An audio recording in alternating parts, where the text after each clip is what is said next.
Welcome to the Destiny Awaits podcast. I am your host, Andrea John, and today we have a very special episode.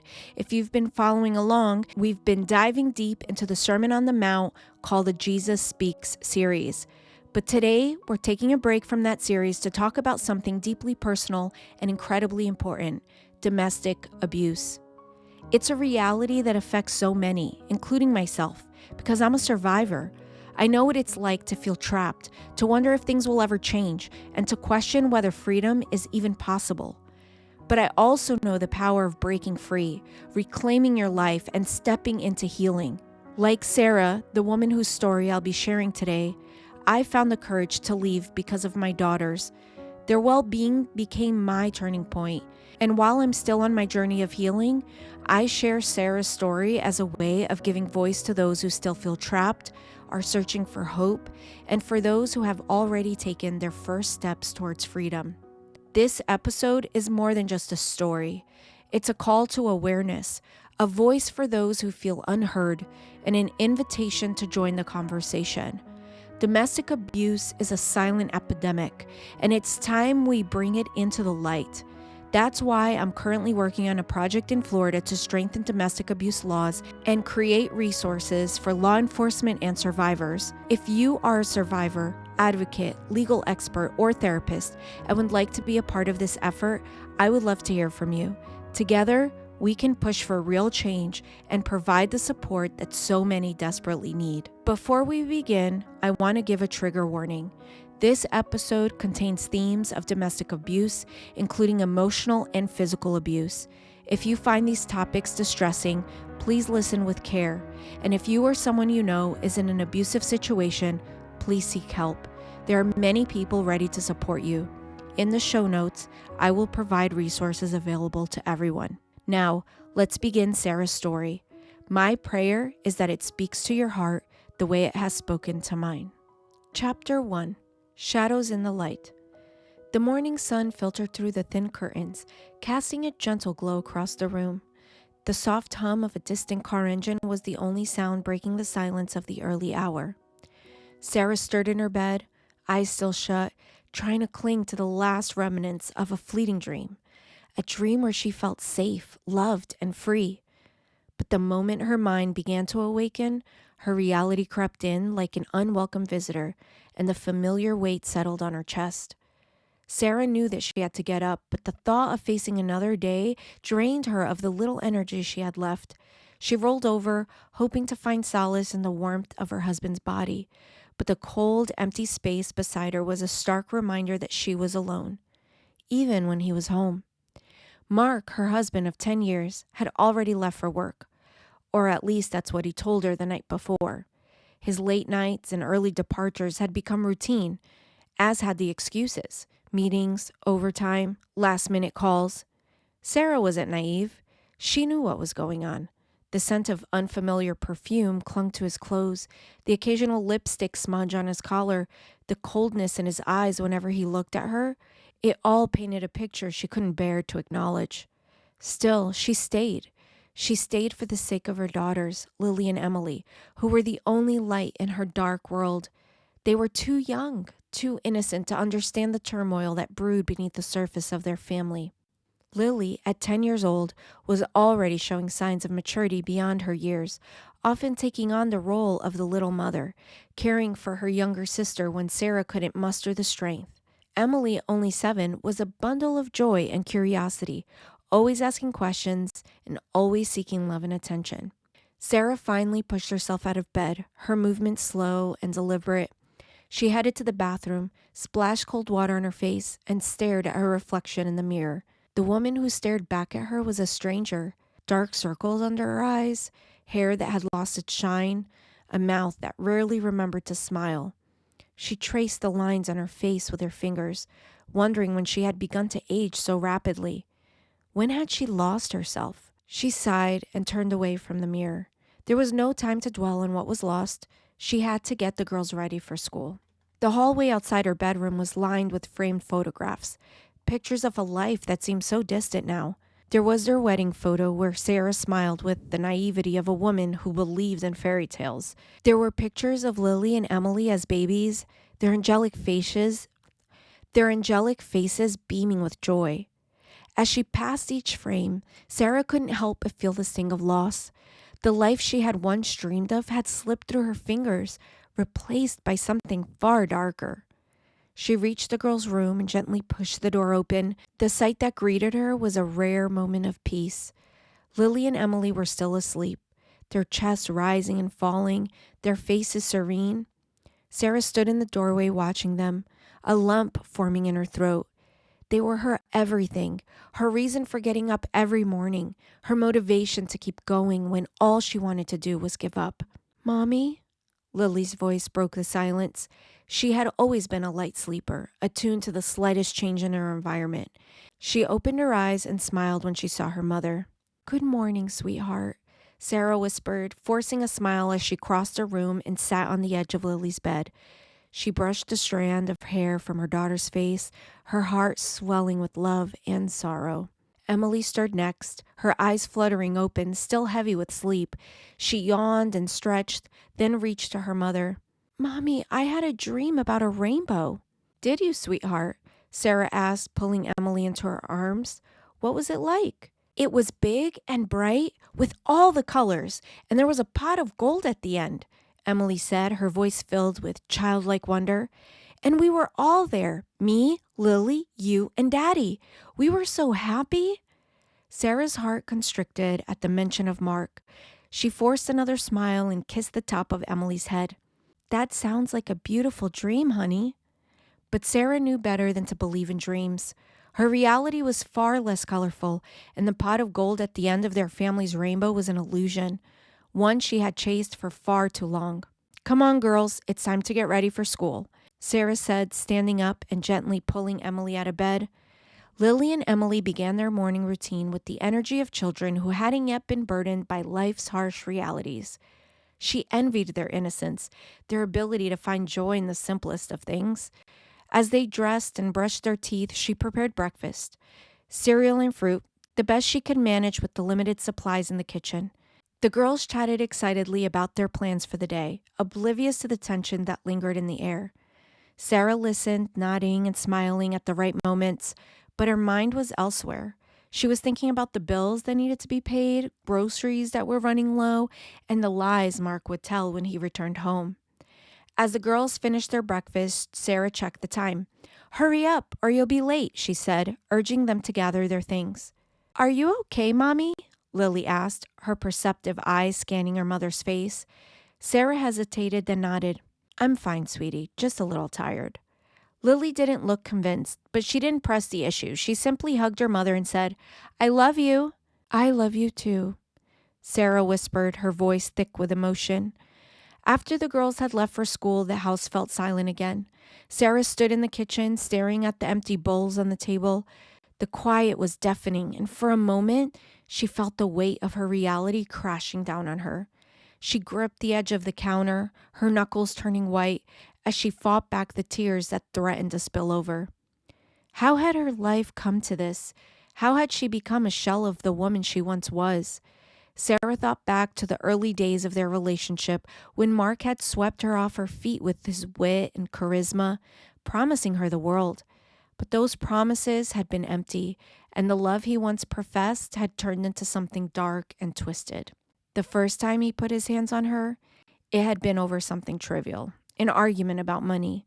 Sarah had been shocked, unable to understand how the man she loved could grab her by the neck and throw her up against the wall. The breath had been knocked out of her, and her heart raced with fear. He had apologized immediately afterwards, begging her for forgiveness and promising it would never happen again. And she had believed him, wanting so desperately to hold on to the man that she thought that he was. But the abuse didn't stop. It escalated, each incident leaving her more broken than the last. He isolated her from family, manipulated her into believing she was worthless, and punished her whenever she tried to assert herself. And then there were the affairs. Countless women, each one a reminder of how little he valued her. Despite it all, Sarah stayed. She told herself she was doing it for the girls. They needed their father.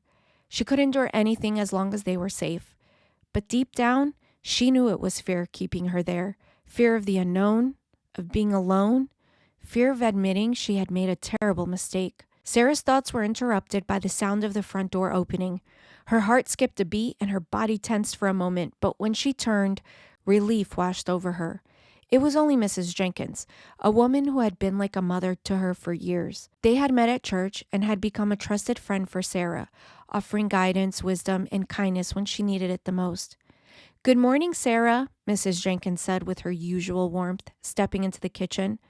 "I thought I'd stop by and see how you're doing today." Sarah forced a smile, trying to mask the turmoil she felt inside. "Thank you, Mrs. Jenkins, but I'm fine." Mrs. Jenkins walked closer, her sharp eyes full of concern, and studied Sarah for a moment. "You know, Sarah, you don't have to carry all of this on your own. I'm here if you ever need a talk or need any help with the girls." Sarah's smile wavered, her heart heavy with the unspoken truths she kept locked away. Mrs. Jenkins had always been there for her, offering support and love like a mother would. But Sarah wasn't ready to share the reality of her situation. Not yet. "Thank you," Sarah replied quietly. "I appreciate it." Mrs. Jenkins nodded, sensing Sarah's reluctance to open up. She reached out and placed a gentle hand on Sarah's arm. "Just remember, sweetheart, you're stronger than you think. And those girls, they're blessed to have you as their mother." As Mrs. Jenkins left, her words echoed in Sarah's mind. "You're stronger than you think." She wished she could believe that. But all she felt was weak and trapped, caught in the web of a life that seemed impossible to escape. The day passed in a blur of chores and distractions, anything to keep her mind from dwelling on the emptiness inside of her. By the time the girls had returned from school, Sarah had managed to push the darkest thoughts to the back of her mind and put on her brave face for them. The three of them spent the evening together, huddled up on a couch watching a movie together. It was one of those rare moments of peace where, for a little while, Sarah could forget about everything and just enjoy being with her daughters. But even then, the shadow of Mark's presence loomed over them, a constant reminder that their peace was fragile. When bedtime came, Sarah tucked Lily and Emily in, kissing them goodnight and whispering words of love and comfort. She lingered in their room for a moment, watching them as they drifted off to sleep, their breathing steady and calm. She envied their ability to find rest so easily. As she closed their door and retreated to her own room, the weight of the day settled back on her shoulders. She climbed into bed, the silence of the house pressing in on her, and stared up at the ceiling. She knew Mark would be home late, if at all, and even if he came home, it would only bring more tension, more pain. Sarah closed her eyes, trying to will herself to sleep, but the thoughts kept whirling in her mind. How long could she keep living like this? How much more could she endure before she completely lost herself? She thought of her daughters and the life she wanted for them, a life free from fear and pain, a life filled with love and security. But that life seemed so far out of reach, a distant dream she couldn't quite grasp. And yet deep down, a small voice whispered to her, "You're stronger than you think." Sarah wasn't sure if she believed it yet. But as she lay there in the darkness, she held onto a glimmer of hope. It was all that she had. And perhaps, just perhaps, it would be enough. Chapter 2. The Descent into Darkness. The sound of the front door slamming shut echoed through the house like a thunderclap, causing Sarah to flinch. She stood frozen in the kitchen, a half-prepared dinner laid out on the counter in front of her. The air was thick with tension, an invisible weight pressing down on her chest, making it hard to breathe. She could hear Mark's heavy footsteps in the hallway, each step a reminder of the storm about to hit. Mark entered the kitchen, his face a mask of anger. His eyes, once warm and filled with affection, were now cold and hard, devoid of any emotion except contempt. He didn't say a word as he brushed past Sarah, knocking a glass off the counter with a careless swipe of his arm. It shattered on the floor, making a sharp and jarring sound. Sarah's heart raced as she knelt to pick up the pieces, her hands trembling. She didn't dare look up at him or say anything that might set him off. She had learned over the years that silence was her best defense. The fewer words she spoke, the less ammunition he had to use against her. But her silence wasn't enough. "Are you deaf, Sarah?" Mark's voice cut through the tension like a knife, harsh and accusatory. "I asked you a question." Sarah blinked while trying to focus on the shards of glass in her hand, but her mind was blank. She hadn't heard him say anything, hadn't even realized he was talking to her.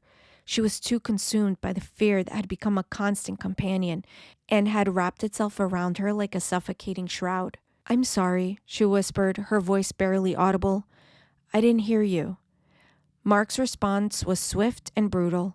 He grabbed her by the arm, yanking her to her feet with a force that made her gasp in pain. The glass fell from her hand, falling to the floor once more. "I said, where the hell is dinner?" He snarled, his grip tightening on her arm. Sarah winced, the pain shooting through her arm like a bolt of electricity.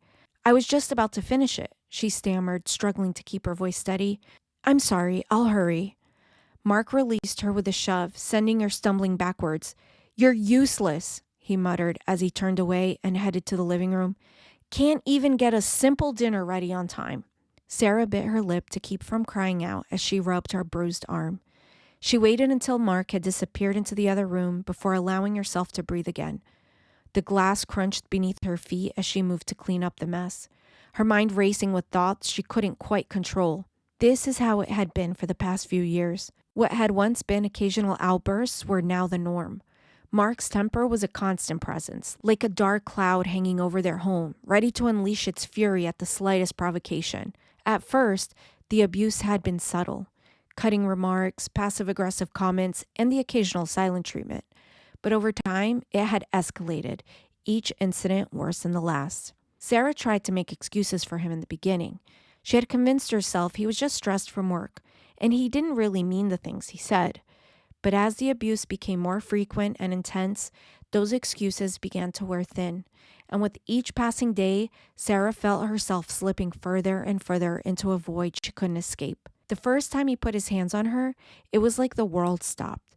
They had been arguing, nothing new, but you could see the anger in his eyes. Before Sarah could react, he grabbed her by the neck, his fingers tightening around her throat. Panic surged through her as her back hit the wall with a hard thud, knocking the breathing out of her. Her heart raced, fear rising like a tidal wave as she clawed at his hands, desperate for air. The rage in his eyes terrified her to her core. He let go suddenly and she crumpled to the floor, grasping for breath, her body trembling. The pain from the impact coursed through her, but it was the fear, the sudden realization things had shifted in a way she couldn't ignore, paralyzing her. At that moment, she knew things would never be the same. Mark had apologized afterwards, of course. He swore it would never happen again, begged for her forgiveness, and even cried. And Sarah, desperate to believe him, had forgiven him. She had told herself it was a one-time thing. He would never hurt her again like that. But he had hurt her again, and each time the apologies became more insincere, filled with excuses, while his promises to change became nothing more than empty words. The abuse became a regular occurrence, and with each incident, a piece of Sarah's spirit was stripped away. She started to withdraw, to retreat into herself, the vibrant woman she once was, fading into a mere shadow. The verbal and psychological abuse was just as damaging, if not more so.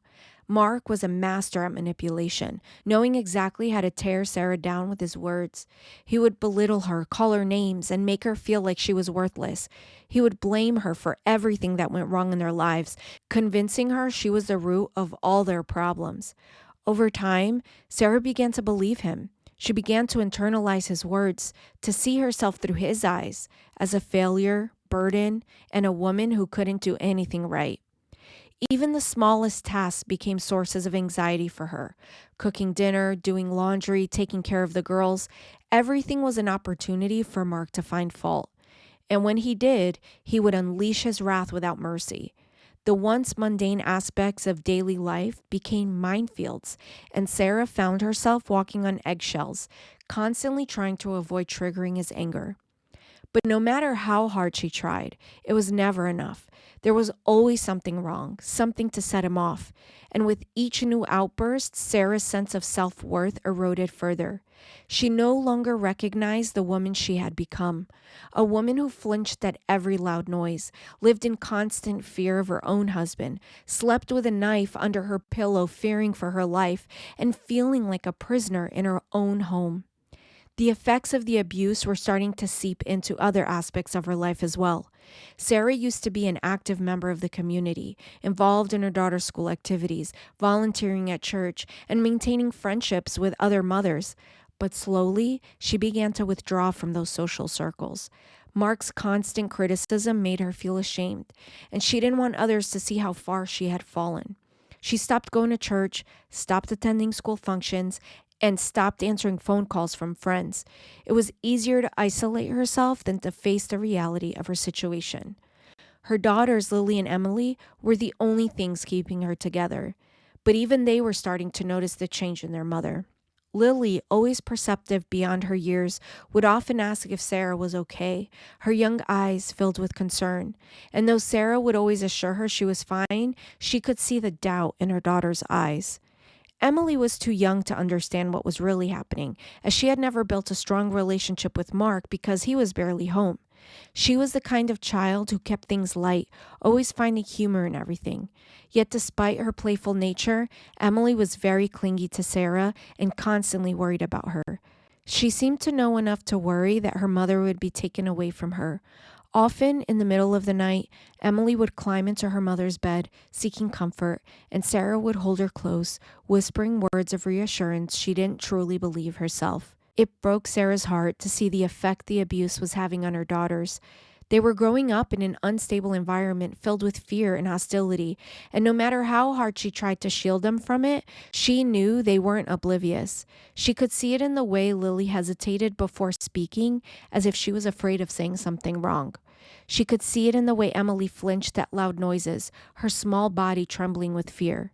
Sarah knew this wasn't the life she wanted for her daughters. They deserved so much more than this. More than an inconsistent father who prioritized things above them, more than a mother who was too broken to protect them. But the thought of leaving, of uprooting their lives, paralyzed her with fear. How could she survive on her own? How could she take care of her daughters on her own? Where would they go? These questions haunted Sarah, keeping her trapped in a cycle of indecision and despair. She felt like she was drowning, each day pulling her further and further under the surface, and with every breath she took, it became harder to see a way out. The nights were the worst. It was during the dark, silent hours the full weight of her situation would fall upon her, crushing her beneath its enormity. She would lie awake in bed, listening to the sound of Mark snoring while her mind raced with thoughts she couldn't escape. She would replay the day's events over and over in her head, analyzing every word, every action, trying to figure out where she had gone wrong and how she could have avoided his anger. But there were no answers, only an overwhelming sense of hopelessness. The woman she had once been, the woman who had dreams, ambitions, and love for life, was gone, replaced by someone she didn't recognize, someone who was hopeless, beaten down, and lost. Sarah tried to find solace in small things, moment of peace with her daughters, a good book, a run, but even these moments were tainted by the knowledge that they were temporary. The storm was always just around the corner waiting to strike. As the abuse continued, Sarah found herself retreating further into her mind, creating a mental fortress where she could hide from the reality of her life. She would go through the motions of her day, working, cooking, cleaning, and caring for the girls, without really being present, her mind numb to the world around her. It was a survival mechanism, a way to protect herself from the pain that threatened to consume her. But as she withdrew, she could see the toll it was taking on her daughters. Lily, in particular, had always been full of energy, endless curiosity, and constantly singing. But lately, Sarah could see something was changing in her daughter. It wasn't just the sadness in her eyes. Her confidence was slowly slipping away. Once afraid to speak her mind, Lily now seemed hesitant, afraid to say the wrong thing for fear of being punished. The lively, outspoken girl Sarah once knew was retreating into herself, and it broke her heart to see her daughter so unsure of her own voice. Emily, too, was changing. She had always been a sensitive child, but the constant tension in the house was starting to wear on her. She would cling to Sarah more than ever, seeking comfort and reassurance her mother could no longer provide. And when Mark's anger would erupt, she covered her ears, her eyes wide with fear, her small body trembling as she tried to block out the noise. The impact of the abuse on her daughters filled her with a deep, knowing guilt. She had promised herself she would protect them. She would never let them experience the pain she had endured. One night, after another particularly brutal argument with Mark, Sarah sat alone in the living room, the house eerily quiet. The girls were asleep, and Mark had stormed out, slamming the door behind him. She didn't know where he had gone, and for the first time, she didn't care. All she could think about was how tired she was. Tired of fighting, tired of fear, tired of the life she was living. She stared at the family photos on the wall, the smiling faces frozen in time, a stark contrast to the reality of their lives. She used to look at those photos with a sense of pride, a reminder of the life she had built, the family she loved. But now all she felt was a deep, overwhelming sadness. The woman in those photos was gone, replaced by someone she no longer recognized. She turned to see Lily standing in the doorway, her small frame silhouetted by the dim light from the hallway. "Mommy, are you okay?" Lily asked, her voice barely above a whisper. Sarah forced a smile, but it didn't reach her eyes. "I'm fine, sweetheart. You can go back to bed." Lily hesitated, then crossed a room and climbed onto the couch beside her mother. She curled up next to Sarah, resting her head on her shoulder. "I'm scared," she whispered, her voice trembling. Sarah's heart broke at the sound of her daughter's fear. She wrapped her arms around Lily and held her close. "It's okay, sweetheart. Everything's going to be okay."